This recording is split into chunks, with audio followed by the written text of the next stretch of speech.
Hello, friends, and welcome to another episode of the Concussion Nerds podcast. And today we are joined by my dear friend and amazing woman, Cristabelle Braden. Cristabelle, welcome.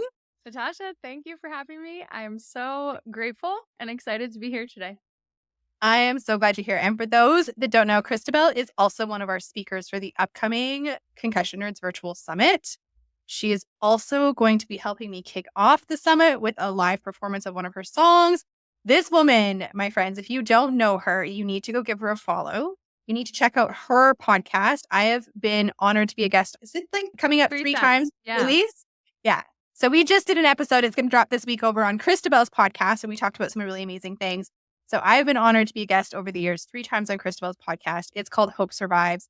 She spurs so much hope. Literally, your name of your podcast is just who you are and what you do. Aww. You give so much hope to the brain injury community and the concussion community in sharing your own journey and your own processes. And whenever someone finds me from your podcast, the feedback is always like, I heard you on Cristabelle's podcast, and like, she is just the most loving human. And I'm like, I know. Oh, she's pretty fabulous. Oh my gosh, Natasha, I can say the same things about you. And award-winning singer-songwriter. You are a brain injury advocate. You host your own Zoom supports group in this community. You do so much for this space, Cristabelle. So thank you. Now, usually this is Cristabelle interviewing me. And so like this is the reverse of what we normally do. I know. But I'm having like a weird experience because I haven't gotten interviewed in a long time, Natasha. I've only done the interviewing, so I don't know what to do. I'm so excited. Like, I'm waiting to see if there's going to be this point in this conversation where we just fall into our default role, like you interviewing and me being interviewed. But I kind of want to hit on 2 things today. And one of them is a little bit on your journey and this concept that you and I have talked about before too, on the root cause and how important that is and how this made an impact so much in your life. And then we're going to take a little bit of a twist in this podcast, and we're going to move away from clinical because, like I shared with you earlier, this week on my podcast, we just dropped the episode on intimacy and sex with after concussion. And really what that podcast went into was how you start to go on, like what is intimacy and how we start to date again with concussion and these pieces. And the feedback I've gotten from that episode has been astounding. And men and women wanting to start to date again and not knowing if they should wait. And you found the love of your life on this healing journey. And you just got married. Congratulations. Thank you. And so we're going to dip a little bit into that journey too. So I'm so excited that you're willing to share some of that with us today. Yeah, of course. I'm so glad to be here. So, Natasha, you ask me questions. Tell me where to start. Let's do this. Can you give a high-level concept of a bit of your journey? So I said you're a brain injury advocate. You have had your own journey. Can you give us a little bit of a snippet of what that journey has been for you? Yes, absolutely. So I had my first brain injury in December 2007. So it's been over 16 years that I've been living with traumatic brain injuries. I was 14 when it happened, and I've lived more of my life now with brain injury than without. And when I first had the TBI, I had to relearn how to get dressed, how to take a shower. The right side of my body atrophied. I struggled with my speech, cognition, memory, balance, just, the whole 9 yards of brain injury. Quick question. Sorry to interrupt your train of thought. Was it a concussion, Cristabelle, or was it more of a moderate? Like, did you have a bleed? So this is really frustrating. It was actually a youth group accident. My head slammed on the concrete wall because the boys were pulling a prank and ran behind me. My head slammed on the concrete wall, bounced twice off the floor. I lost consciousness. I came back to. They didn't call my parents and tell them anything happened. I seemed fine that night, but there wasn't a bump on my head. There was actually a dent. So my brain swelled. That's what the neurologist told us, that my brain had swelled, and I didn't actually get seen for like a couple more days. And I declined over the next couple days. The CAT scan with contrast was blurry, and the doctor never got it reordered because the doctor had some of his own issues going on in his life at that time that I don't want to get into. Not one of which being he was an older fellow that when my mom said to him, she's struggling with simple addition, and I was in pre-calculus, okay? So like I was always good at math. She's like, she can't add. And he's like, well, she's a girl. She doesn't need to know math anyway. That's what he literally said. So I did not get good treatment. We don't know, Okay. but from what we do know of how the symptoms onset and the severity of them, they believe that there could have been some sort of moderate TBI, or there could have been like a mini stroke or something. Okay. Because I present like my right side, I present like stroke. I presented a little bit like stroke. But we Okay. actually don't know because we found out much later that the CAT scan was blurry because I moved and he never got it reordered or cared to read it. Okay. So Okay. yeah, but it ended up into this long journey of I looked fine, but I couldn't remember like what I had for breakfast that morning. Literally, I felt like Dory in Finding Nemo. I would eat multiple bowls of cereal because I would forget I ate and I'd go back and eat again. Okay. And my body wasn't telling me when I was hungry and when I was full. My period got completely irregular. Like every single part of my body was just messed up. And it was a long journey. And I can't go into the details, like you said, high Yeah. level. But when it first happened, okay, so we didn't get good treatment. Eventually, I end up in a concussion clinic sort of treatment, PT, OT, speech at a local children's hospital. And then eventually insurance wouldn't cover that anymore. And I ended up at a different children's hospital and I got my like neuropsych eval and all that stuff and my IEP. And they were like, yeah, she has a brain injury. And I mean, we knew I had a brain injury, but they were like, she's probably never going to recover. And, you know, you just kind of have to deal with how things are. And you're a Meanwhile, teenager at this I'm a point. teenager. I'm in high school. I had to repeat a grade of school, but I had Okay. skipped first grade because I was like really ahead in reading and math. So like I think like God evened it out. I say like one at a time. So I ended up, Right, you have to be with the peers that are yeah, your I age. ended up with my age. So yeah, but like I just thought my root cause was brain injury. And I spent Mhm. so many years constantly struggling, going on all sorts of medications for my headaches, just trying to like survive. I was in survival mode for a decade. And I was able to do like I started writing music after my TBI. I never wrote a song beforehand. And the aphasia was really strong with me. Again, why they think I might have had some sort of mini stroke. I had a lot of aphasia issues. But in music, I could write songs that rhymed and made sense when I couldn't hold conversations that made sense. Something in the music in the brain clicked for me. And so when I first started writing songs, they were just little songs about like how depressed I felt, to be honest. It was just like little tunes and melodies of like, I could make sense of the world through music in a way I couldn't through like talking. Yeah. So, but I was falling all over the place. I got re-injured multiple times from falling and hitting my head. I've had over 12 diagnosed concussions since the first brain injury in 16 Okay. years. And so it's like, it wasn't until the last 5 years that I finally learned that brain injury is not a root cause of lightheadedness, that there might be something else going on. And in 2019, I got diagnosed with dysautonomia and it like changed my life. Okay. So I'm going to And pause you for one sec. yeah, Let's go back to this before. So dysautonomia hasn't been diagnosed yet. You've been on this journey for 12 years yeah. at this point. You've seen everyone who's supposed to be the knowledgeable people to help you with this. Yeah. Physiatrists, neurologists, psychiatrists, neuropsychologists, PM&R, seen them all. Yeah, OT, PT, PT, OT. vestibular So therapy, you which did I didn't even all know the, about that until 2018 because I took myself to a different hospital to get a second opinion because I was like, I can't do this. So the doctors right. I kept seeing, they were like, you're doing fine. Just keep doing what you're doing. Like, you know, you're fine. Like, keep prescribing meds that were giving me more side effects than anything else. I was on Tobamax for like 5 years, which one of the side effects is reduced cognition. I'm like, why would you ever put someone with a brain injury on Tobamax for headaches? It's like literally the side effect is a concussion symptom. And like it And horrible. so I My really, whole time in college, I was on oh my Tobamax. goodness gracious. And yet you did college and wrote amazing music. Barely. I think I need to highlight the fact of like, again, like it's not that you didn't do anything. It's not like you said, this is my brain injury and this is how I'm going to live the rest of my life. Like you still did the therapies, you did the PT, you did the Yeah. OT.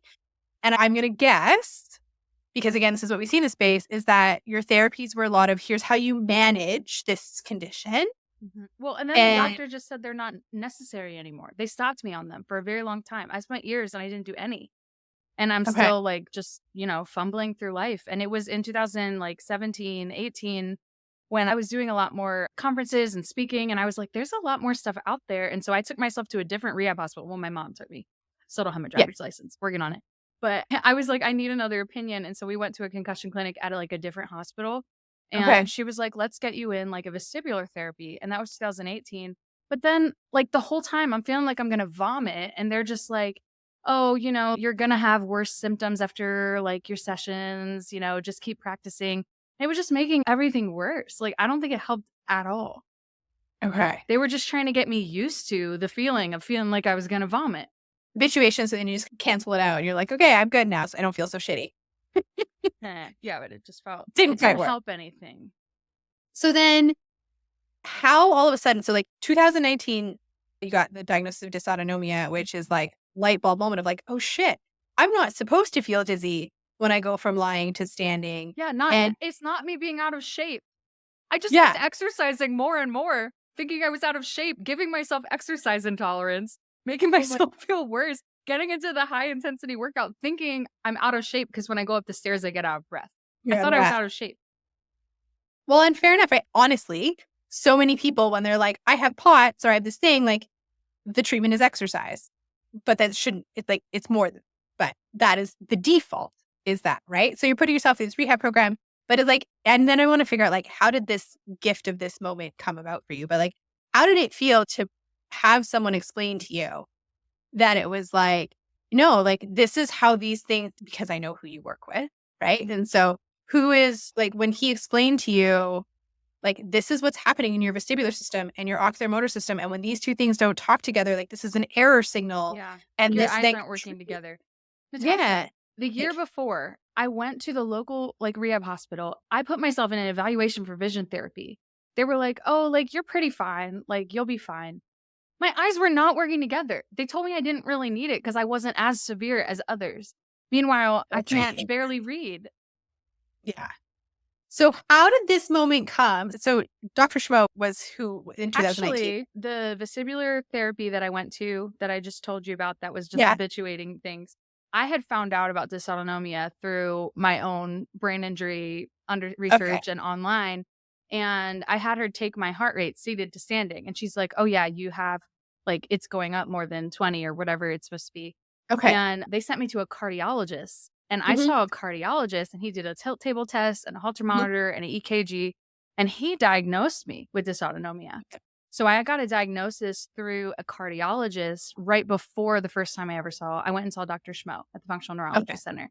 So I got the cardiologist diagnosis before I saw Dr. Schmo. Dr. Schmo is the one who really helped me really understand it much And deeper. Yeah. And for people listening to, like, that flow of like moving to cardiology and getting the tilt table test, that is still today, like, how you get diagnosed with dysautonomia and POTS. Like, that is still the way. Now, cardiologists can't treat He your was like, dysautonomia. walk and have salt. And that's still usually what it is. It's like, increase your salt intake, wear compression stockings, Yeah. move slowly when you go from lying to sitting and sitting to Yeah. standing, and exercise. That's typically the recommendations most cardiologists will give you. If that actual like diagnosis of dysautonomia and POTS does today still go through that cardiologist path, but then you need to seek out rehab. Yeah. And so I think for me, it was a huge light bulb moment because I just want to bring us back Mhm. in because I know we have limited Yeah, yeah. time. It was a huge light bulb moment when I realized for 11 years, I thought lightheadedness was a brain injury symptom and that brain injury itself was the cause of all of these things. It was the first time I learned actually, you have dysautonomia and you've been stuck in fight or flight mode. And that's why your period is completely off because your body is in this constant state of fight or flight and stress. So it pushes off your period and delays it. And so Mhm. that's why I have irregular periods. And I got a Dutch test done and I started to learn. And finally, I mean, I don't want to be TMI, but I mean, we're on concussion podcast. You can be as But, TMI as you want. but like, I finally have regular periods again. And I worked with a chiropractor near me Okay. that she also does nutrition and hormone consult and has been trained in functional neurology. And it was just a godsend finding her. And so she's been doing a lot of the nutrition and hormone stuff. And like I gained a lot of weight and like, all sorts of things. And it's like learning how to, I finally have a regular period again. I'm finally like understanding that all of these different things that have now become chronic issues, brain injury is not the cause. Yeah, it was the trigger. And also learning that my neck can cause headaches and getting the chiropractor to finally work out my neck. Also realizing I don't have to be on a jillion different migraine medicines, that if I got blood work done and Dr. Schmo was like, hey, you have like a neuroinflammatory marker. Why don't you try changing your diet? I went gluten-free. When I tell you I have not had a dark room headache, I used to have dark headaches that I'd have to go to a dark room for days. I have not had one since I went gluten-free. So I've been gluten-free now for a month, and for my own health reasons, and I don't have energy crashes anymore. My energy is consistent throughout the entire day. I'm starting to sleep better. Like that just overall puffy, inflamed bloatedness has been gone. Like Yeah. in North America, I don't know, people say Europe does gluten different than here. Yeah. And it's massive. And it's like, it's a simple thing that you can just, like you said, that you can test and see. Same thing. I had a client who was similar to you, crazy migraines. And I was like, let's actually just start with eliminating some, because I'm not a nutritionist. Yeah. But I'm like, I know gluten is a highly sensitive food group for a lot of people. Dairy is another one. So it's the same thing. It's like, let's eliminate gluten and just see. Her migraine stopped. Well, and I was already dairy-free before that because I thought I had Right. lactose intolerance or something like that. So I already had been eating dairy-free. So when we eliminated gluten, now I've actually been able to reintroduce dairy and I tolerate it just fine. To get more protein in too, so I can have Greek yogurt and stuff like that. Bring on the ice cream. That would be Yeah. me. Bring on the ice cream. Yeah, but Favorite ice cream flavor, Cristabelle. yeah, so I mean, on my podcast, I talk a lot about like what are like different like new areas of research. Because for people who've had their injuries over 10 years old, you know, you got discharged and you're maybe just told you have to live with this. And I thought that for so long. And it was a huge part of my journey was acceptance. And I would never want to take that away from my journey because it's an authentic part of what I went through, of when I realized that, hey, this might be permanent. And how can I learn how to be content in it and thrive in the unknown of how things will change. But I was able to learn really tangibly some hope of, well, actually, there are things that can be done. And the research that is just catching up to, you know, everything. And so I always tell people who've had injuries like in the early 2000s or before, like, please go and see a young practitioner that is, you know, up on current research because you might be surprised the amount that you can improve. And so my life has drastically changed. I still struggle. I still have flare ups. My brain injury symptoms affect me daily. I'm not here to say they've gone away. So once you got that root cause piece and you're like, okay, holy crap, there's something I can do. Yeah. Share with us. Like, and again, I love that you're super transparent. You're like, I still deal with this. Yeah. But tell us some of those big, when you say it shifted your life dramatically, like how? Well, for the first time in my life, I got a part-time job and I could hold it down. I've never had to work full time, but I'm on staff at a church as the worship director, which is a great fit for me with music and my love of the Lord and faith. And before that, I could never have consistent enough energy or fatigue to know that I could commit to anything. I did a lot of freelance. I did a lot of speaking and concerts and things like that. And I do like some freelance creative work. Like I do some graphic design and video work that I can do on my own time. But after all of this, I've been able to like actually work a job.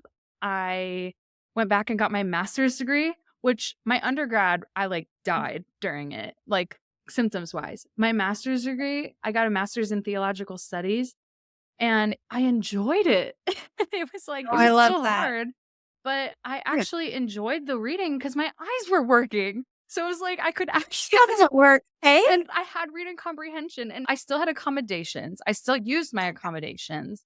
I still had to get extended deadlines. I still had breakdowns. I still had struggles like any master's student does, but I enjoyed it.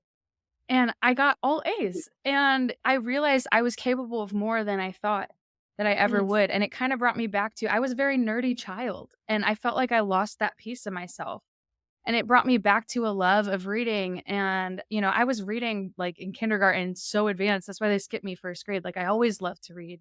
And when I lost that ability to have reading comprehension or for my eyes to work together and reading was very fatiguing for me, I feel like it brought me back to pieces of myself from before the TBI that I never thought I'd ever get back.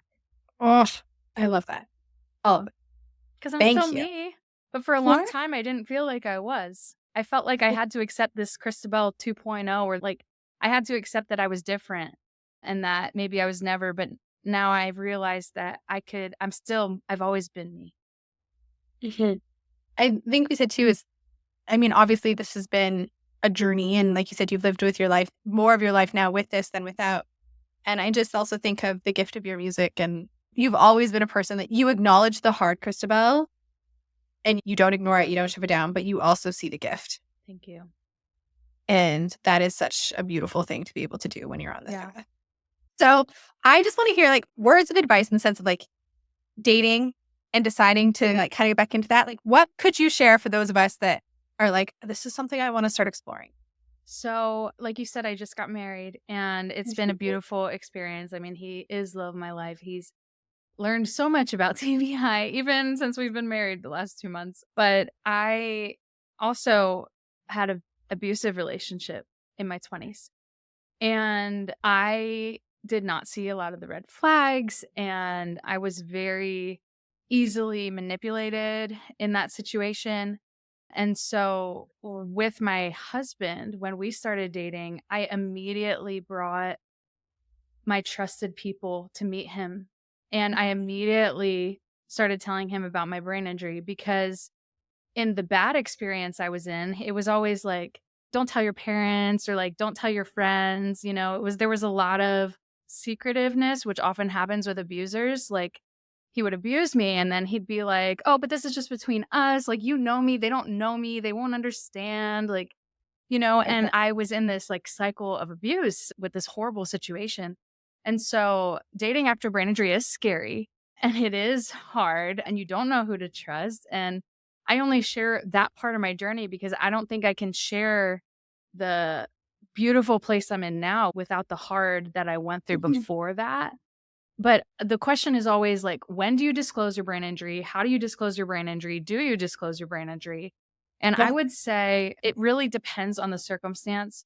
If they were a friend before, if you had mutual friends, that's one thing. If they're a rando off the internet, off a dating app, I wouldn't say Which don't. is how everyone meets this Yeah. way, like in age. But Let's I be wouldn't real. say don't like share about it. But I would say make sure you only meet in public situations, have a friend pick you up or something. Limit your first dates. Like with my first date with my husband, we went to a smoothie place and it was limited. We had a window, 3 hours. And if it went that long, and we ended up talking the whole time because obviously we hit it off. But like my mom and my sister were coming to pick me up at a specific time. And I told him at the beginning, like, and so our first couple of dates, we had limits on the time that we were together. Cause also I knew my energy wouldn't last longer than that. And also, you don't need any longer than that to know if you get along with somebody.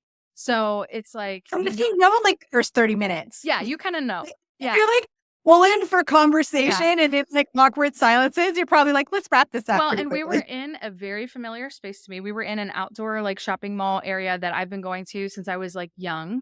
So I knew the area. There were other like we went in the smoothie place, but there was a Starbucks. If I needed to like get somewhere else, or there was a Barnes and Noble, like I could go to another place. You know what I mean? Like, and I was in a familiar environment. But also, my husband, we actually had met in 2015. He filmed me playing my song "Hope Survives" for the first time I Oh, played it ever in public, right when I first wrote it. And it was at a local Christian radio station. It was his first day on his internship there.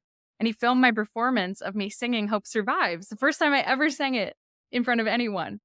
And then I when did didn't you see guys him for realize? 6 years. And then we reconnected on a dating app. And I had My just downloaded, I'd never done online dating. And he was one of the first people that came up. And I was like, wait, I feel like I met him before. And like we had some mutual friends. And it was just crazy how like I look back that like, even before I went through all the abusive relationship and all that stuff, like the Lord had already set in motion like the guy who was going to be my husband. And so it's just, I didn't know him well. I didn't know him at all really when we went on our first date, but I knew who he was and we had mutual friends and he still worked at that radio station where I knew a lot of people.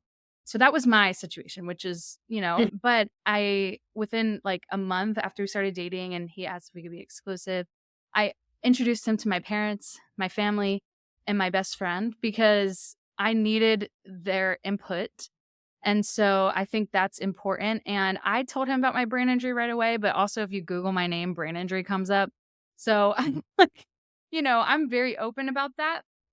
But for those who aren't as open, which is fine, you don't have to. You can share whatever you want to share when you feel comfortable sharing it. My encouragement is like, not to make it a big thing, like, I have something I need to tell you, I had brain injury, but just like, yeah, it's just part of your journey and just part of your life, and share it like you would share anything else. But you'll know, like, follow your gut instinct if you feel safe with this person. And for your first date and second date, like, put parameters on it and make sure that you have somebody like coming to pick you up, or you have, I mean, I don't have my driver's license, so I had to have that, but make sure that you have some sort of parameter to give yourself an out and to not overdo your symptoms and your energy, and see how they respond to that, because boundaries are actually healthy. Boundaries are safe. They keep you safe and they keep the other person safe. And so being able to set some of those in motion, once you start to get to know them, get to know their friends and their family, and see what those people say about that person, because anybody can be anything one-on-one, but you have to get to know their friends and family. And it takes time. Don't rush relationships. Take your time. I love that. Thank you. And again, congratulations to you and your husband as well. And Thank you. your love journey and finding love and getting married. It's hard after brain injury. Honestly, him doing all the driving weared on him a lot because we lived an hour apart. So it wasn't like it was easy for us to see each other. And also, since we've been married, I got COVID from our honeymoon, and I've been in a serious symptom flare up our entire newlywed existence. And he's seen sides of my brain injury that he never saw before. For example, he's used to living alone. I'm like, honey, you cannot leave stuff on the edge of the counter because I'm going to knock it off. And it's going to knock it over. Broken. Like, I've broken so many things. And I'm seeing patience and grace from him. But, he's also seeing, like, if I have a low symptom day, like an okay day, it's usually followed by a rough day. And, these are things he never saw before we were living together. Married and stuff. So, like, he knew about my brain injury, but now he's seeing, like, a lot more of the reality of it. And he just has so much love and compassion. And that's what you want in a partner when you have a brain injury. You need someone who has love and compassion and empathy and, just patience. And you need to be patient with yourself, but you need a partner that's patient with you, because we're often really hard on ourselves. If we can't give ourselves grace, we need to make sure that we give ourselves grace, but also the person that you choose to be with, have high standards for yourself. Have someone who has grace and compassion and love and empathy, and don't be afraid to say no. Don't be afraid to say this isn't right. Don't be afraid to break things off. I love that. Thank you so much. I feel like we could continue to talk forever. I feel like I was going on a tangent, but do not apologize. I'm just gonna let her go. He's great.